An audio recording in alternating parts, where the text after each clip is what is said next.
One of the greatest beaches in the world, we show you how to enjoy it even more. It's a great Italian restaurant in Vegas that proved to us they are really Italian. Susan goes into the kitchen for the Undercover Jetsetter guacamole. Then we whip up our Summer Sangria. Then I head to a golf course that we call a real golfer's golf course. Sit back with your best libation. Undercover Jetsetter is taking off. Hi, everyone. Cheers. Cheers. Today we are taking you to the beach. And one of the best in the world. Sometimes you just want to veg out, not think. Just relax and stare at the beach. Well, we got the place for you. Sunset Beach, North Carolina, considered one of the top 10 beaches in the world by a number of travel magazines, including National Geographic. And it deserves it.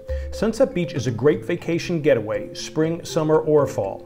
Miles of beach to lounge, walk, run, or read. It screams or whispers profoundly tranquility. Walk a few miles on the west side of the beach to Bird Island and you will find the Kindred Spirit mailbox. People have been leaving messages of love and life there for others to read for 35 years. Sometimes the notes are sad from a lost love or a lost loved one, but many are uplifting and thankful, like Laura's. I've just had a change in my life, and I was just, it's going in a great way, and I was thinking how blessed I am. I've got two amazing daughters, parents, family, and I'm so lucky just to have a great family. And it's kind of those things where you just don't take everything for granted. Just every day, just be so thankful for what you have. Places like this kind of make you stop and just, it shifts your paradigm a little, shifts your perspective into just rethinking how amazing your life is when a lot of times we're so bogged down with stress and stuff. Welcome to Seaside Med Spa. A unique find is Seaside Med Spa, offering a wide variety of relaxing procedures. How about a medical facial?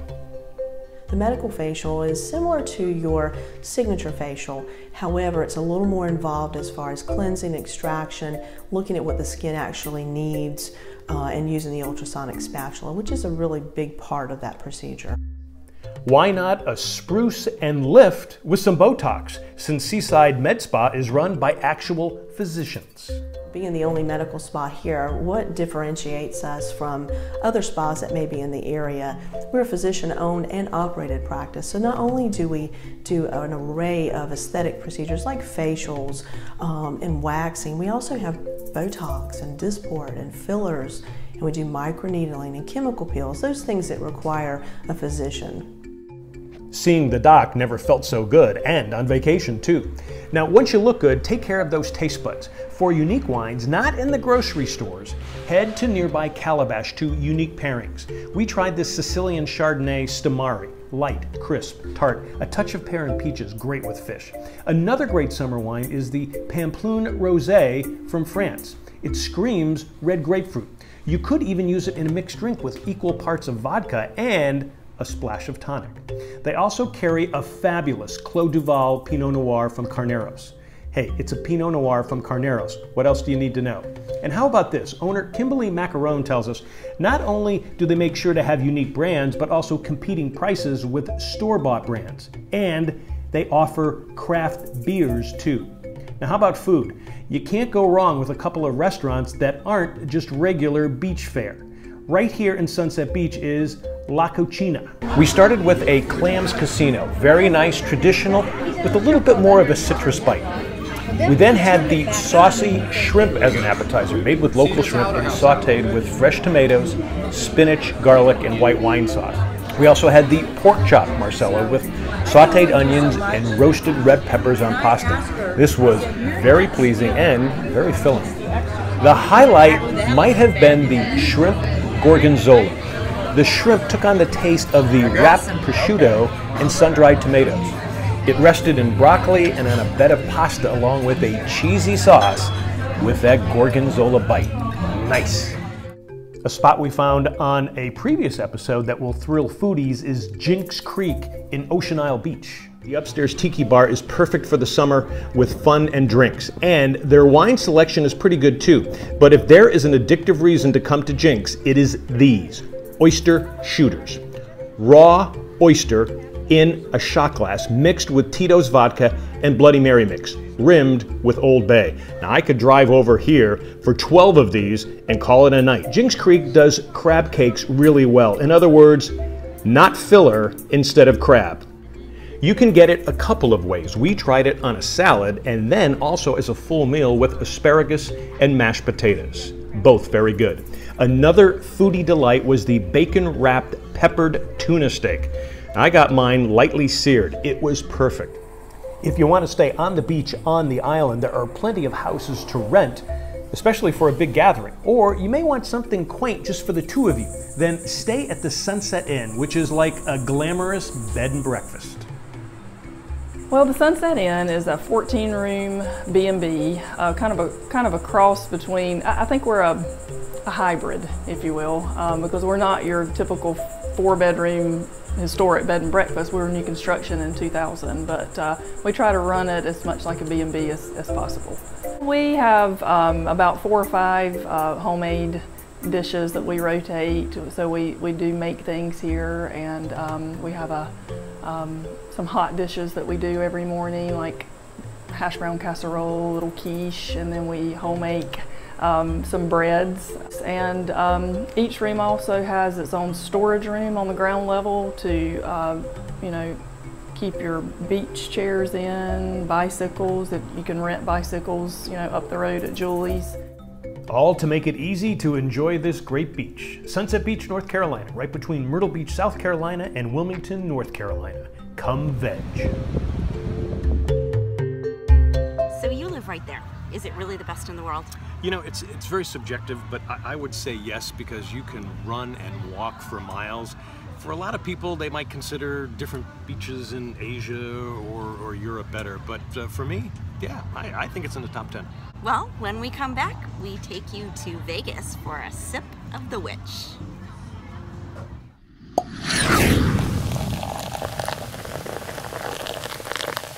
All right, so we did some sleuthing on one restaurant, and it has great food and great wine. And it's in Las Vegas. It's an Italian restaurant, and we think its authenticity is based on the after-dinner drink that we found there. So we did some surveillance on Panavino, A great Italian joint just south of the Strip in Vegas for a business gathering, a night out with friends, a romantic dinner, or just a hankering for great Italian eats. We went undercover to find out why this is one of Sin City's hidden gems. Our mission brought us to an Italian treasure that many restaurants cannot claim. More on that later. First, Panavino has one of the best wine selections. We started with this Vermentino from Tuscany. This was light and smooth, but not demure. It went great with our first course, Carpaccio. And this beef was thin and luscious. It was drizzled with pepperoncino oil, topped with arugula, artichokes, celery, and a lemon dressing shaved with Parmesan. Next, we jumped into a couple of red wines. The first was this Barbera d'Asti Superiore. This is a plentiful wine from Italy, from the Piedmont. The Superiore means it is aged a bit longer. It was light and fruity with black cherry and raspberry. You got a touch of orange and cinnamon as well. Another red we jumped into was this J-Lore Pinot Noir, the Falcon's Perch from Monterey. This had a lightness and that Pinot Noir uniqueness. Both of them complemented the dish of dishes that every jet-setter needs to dive into at Panavino. This OSSOBUCO is one of the best you will ever have. Some intel for you. It's not on the luncheon menu, but mention us and you can get it. It is worth it any time of the day or night. This veal shank is slowly braised in red wine sauce, and it's mouth-watering. It's served on top of a creamy risotto with wild mushrooms. The meat was so succulent, the veal had that distinctive taste that was smooth and tender. We also dove into the bone marrow of the OSSOBUCO. If you haven't tried this Italian delicacy, you should. It's like a beef-flavored butter with the consistency of foie gras. Now granted, this isn't for everyone, but if you have that curious palate, then you need to try it. And one of the best places is here. So the main course is over, but we are far from done. One of our operatives decided we needed to uncover this sparkling red, a Rosa Regale. It's an Italian dessert sparkling wine from northwest of Italy, Piedmont. where all the good Barolo come from. This one is a demi-sec, therefore it's a semi-sweet wine. It's not overwhelmingly sweet. Only 7.5% alcohol. So usually, when you look at red wines, anywhere between 12 and 14. So very low in alcohol, sparkling wine. In the bouquet, in the smell, you'll have rose petal and violet. And in the taste, you'll have strawberry and raspberry. Just a little thank you for being our guest. Delightful. But now, the true test for an Italian restaurant. We interrogated another operative to see if this Italian joint had the chops. So, Eric, a big question we have for you is, do you have Strega? Strega. That's an Italian liqueur, right? Yes. I think there's a very good chance that we do. Give me a second, I'll have to check back at the bar. Do you realize if you don't have it, you have to take down that you're an Italian restaurant? Fair enough, fair enough. Well, I will go double check because that sounds familiar. And mamma mia, they did. You actually have Strega? We have Strega, of course. So you may be the only restaurant in Las Vegas that can call themselves an Italian restaurant. Really? Have you been unable to find it up until this point? I can't find it in Chinese restaurants, I can't find it in Japanese restaurants, and I can't find it in restaurants that should be having it. So. Absolutely, yeah. Well, like I said, I was almost 100% certain that we have it because I have sold it before. Not the most popular liqueur choice. Nobody knows about Yeah, it. because people don't really know about it. But yeah, we definitely do have it, and I can get it for you if you are so inclined. We would. Inclined? Bring the whole bottle. Strega means witch, but this witch is wicked and smooth, one of the greatest after-dinner drinks ever. It has been produced in Italy since 1860. It is a secret mixture of 70 different herbs, including mint and fennel, and you will notice a nice citrus aftertaste to go along with so many of the other flavors that you experience. Panavino was great even before, but now it is part of the Roman gods. Panavino is just off the strip and an easy, quick ride right near the airport. Now that was a superb restaurant that many people visiting Vegas might overlook. It's true.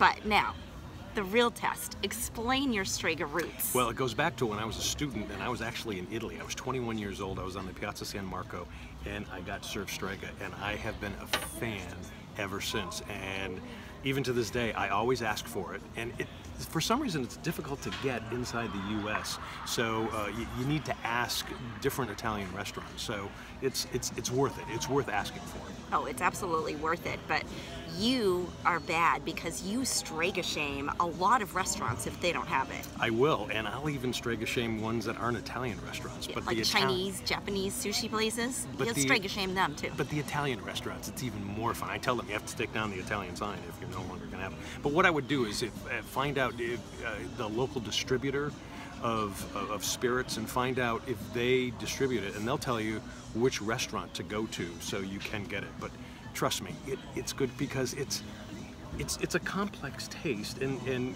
when I introduced it to you, you got it immediately. Oh yeah, no, it really is, and there's some French liqueurs that are very similar, but it is like, I would say, liquid basil. It's like liquid basil with a touch of sunshine and a little citrus, very herbaceous, but absolutely delicious. So if you get a chance to try it, you absolutely should.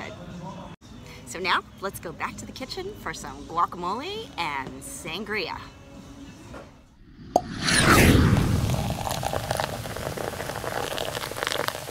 Welcome back. So now we have some recipes for you. Yep, we're going to go in the kitchen, and first you're going to whip up the Undercover Jetsetter guacamole. This is the Undercover Jetsetter guacamole, and you know, this is something that got me thinking about after we were at Rosa Mexicano at National Harbor, and their guac was so fresh, I vowed to never eat processed Mexican food again. Yeah, well, you're absolutely right, because the Rosa Mexicano was so wonderful. It was such a great surprise because it really did taste like I think true guacamole should taste like, and what the essence of true guacamole is and how it should be. Just all chunky and fresh and flavorful. And of course, knowing you don't eat anything processed, so that makes sense to me. And since you told me that you've been making guac this way for years, so I said, let's make some guacamole Undercover Jetsetter style. All right, here we go. So here are the ingredients that I use, And this just happens to be what I had on hand to make the guacamole that day. I would say the only real ingredient that you really need is the ripe avocados. Once you have that, you are good to go. You can pretty much hack into guacamole with anything else that you've got already in your kitchen. So how do you know the avocados are ripe? Is it just squeezes a little soft? Yeah, basically that's exactly what I would do. Once you get your avocados, and you can buy them soft, sometimes that's hard to do because they don't always keep them that way in the grocery store because they like to have them on hand for a while. But when you get them, if you've got them in your shelf for a while and keep them in a nice, cool, dark place, and then you'll know they're ready the day that you squeeze them, and they're kind of like you're squeezing a tomato. It'll kind of feel like a tomato that's ripe and not a soft tomato, but a ripe avocado is very much like a firm tomato. Why do you use this onion? I like the red onion because it's a little more milder, and because we're not cooking anything, I only use about half to a quarter of an onion. I would not go with a regular brown onion. I think it'd be too pungent. So you also have the tomato and the cilantro and the limes, as we're seeing here, and oh, those look so fresh. Well, and what you can do is if you don't have fresh limes, onion, cilantro, and tomato, I've done this in the past in a quick pinch. I've had fresh pico de gallo because for the most part I always have that in my fridge. And that's basically a chopped up version of all those things that you can buy from the grocery store, or if you're in a hurry and you're at the grocery store, buy avocados and pico de gallo and you've probably got the spices at home. And that's a great shortcut hack to a good guacamole because at the end of the day, it's really just about using fresh ingredients. Now, I also notice you're not cutting it up really fine either. No, well, what I like to do, and again, this is such a personal preference, and this works well for me, so it's whatever works well for you. I like to take an immersion blender or a stick blender, one of my favorite tools in the kitchen, and I like to pulsify everything after it's done. I made that word up, pulsify, but it works. That's what it does. So you can really rough chop everything and throw it all in there. And what I do when I do that is I add the limes and the pepper and the salt, the seasonings at the end. Then we like to go into all the creative stuff, like then you can add salsas, different green chilies, fresh chilies, and in this case, we actually happen to use a hatch chili infused white balsamic vinegar, and we got this at this great olive company in Temecula. They infuse the herbs and the chilies right into the olive oil and the vinegar as they're pressing it, and it was really cool to add this into the guacamole. This is your personal way of how you make your guacamole. Yeah, I like a little bit of everything in there. So I like, the onions, the avocado taste to shine through. And I really like my guacamole chunky. The great thing about guacamole is that you can customize it to yourself. Once you have the basic ingredients, you can kind of get creative and do whatever you want. So I added in that hatch chili vinegar one day, and actually it added this whole other dimension and layer to the guacamole, and I just tried it out. I'm just fooling around in the kitchen, and that's what I did. But I kind of had a feeling that it's chilies, it's vinegar, which is acid. That's always good in a guacamole, so it worked out really well. But you can have fun and really experiment with hot sauces and stuff like that yourself. And this was fabulous. I ate this for a couple of days, and it's healthy for you. Right, that's the other key. All the ingredients in here are fresh, unprocessed food. It's good for you. It's good to eat guacamole. It's one of the best things. And actually, when I eat it, I take 5 times the amount of guacamole as whatever the chip is that I'm dipping into it. And so that's the way I think you need to eat it. That's why there's none left after we have the Undercover Jetsetter guacamole. By the way, this is a great compliment to the Undercover Jetsetter Margarita. Olé! Guacamole is good any time of year, but especially in the summer. And you might want to try the Summer Sangria to go along with it. Now, it's called Summer Sangria, but we think this is a fabulous drink to make anytime and anywhere. That's right, and we put it to the Undercover Jetsetter test by making it in 2 different places. I made it in Las Vegas. And I am in sunny Sunset Beach, North Carolina. So cheers to you from fabulous Las Vegas.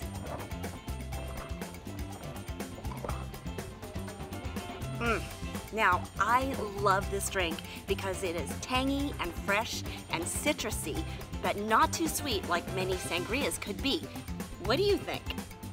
Well, first of all, cheers from North Carolina, and here goes.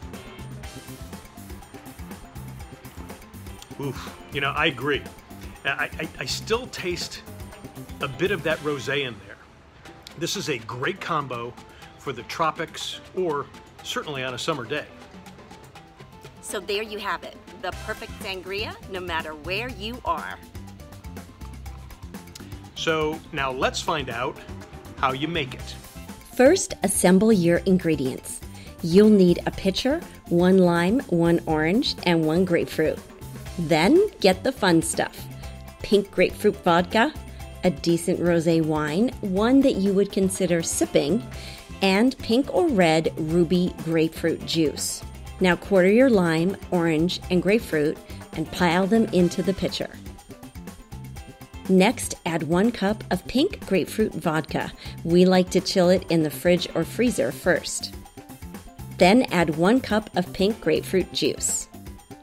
And last, add 1 bottle or 3 cups of the rosé wine. We got this big bottle at Trader Joe's, which offers a great selection of rosés during the summer season, by the way. So we added 3 cups, which is about 1 750 milliliter bottle of wine. Then refrigerate for at least 1 hour or up to 8 hours.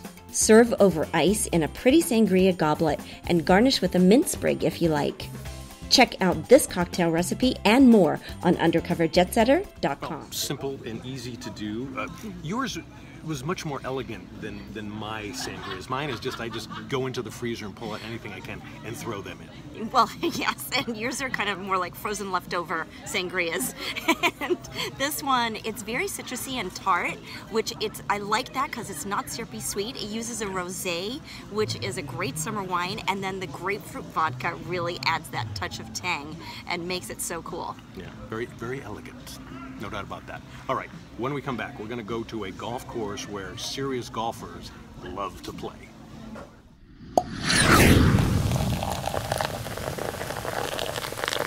Welcome back. We hit the links near Myrtle Beach, South Carolina. And we've been to this course before, but Tidewater is a course that just does the little things that makes a serious golfer want to go back. Tidewater is one of the great golf courses in the country, especially in the summer. If you're a serious golfer, you need to play here at least once.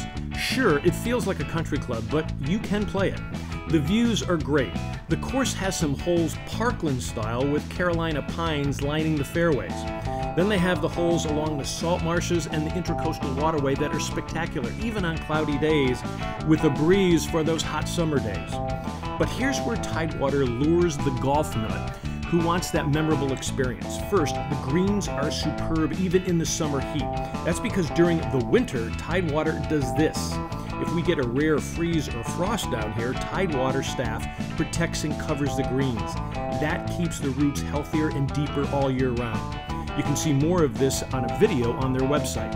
Next, Tidewater cares about pace of play. Notice each cart has a GPS. It gives you a map of the hole with your exact distances right to the hole. That saves a lot of time for golfers who haven't played the course. Course knowledge is what we love, along with staying in rhythm. Take a look at this notice on the GPS system. If a group falls behind more than one hole, then they will be asked to pick up and move to the next hole. Nothing worse than a great course, a great round, and then someone in the group in front of you is taking 7 shots out of the sand bunker, because these guys should be the only slow pokes on the course. Bring your game to Tidewater. Your game will thank you. Keep swinging easy, folks. So how important is it for the speed of play? You know, it really is for a lot of players because it can throw off your rhythm, it can completely ruin your game, and if you see some of the professional tournaments, they will actually penalize players for strokes. So it can really ruin your game if you're just waiting and waiting and waiting, and you don't at Tidewater, which is nice. And that's why they add the 19th hole? That's exactly why they have the 19th hole, because if you're waiting and waiting and waiting, you're waiting for something like this. Cheers. Thanks for joining us. Catch you next time.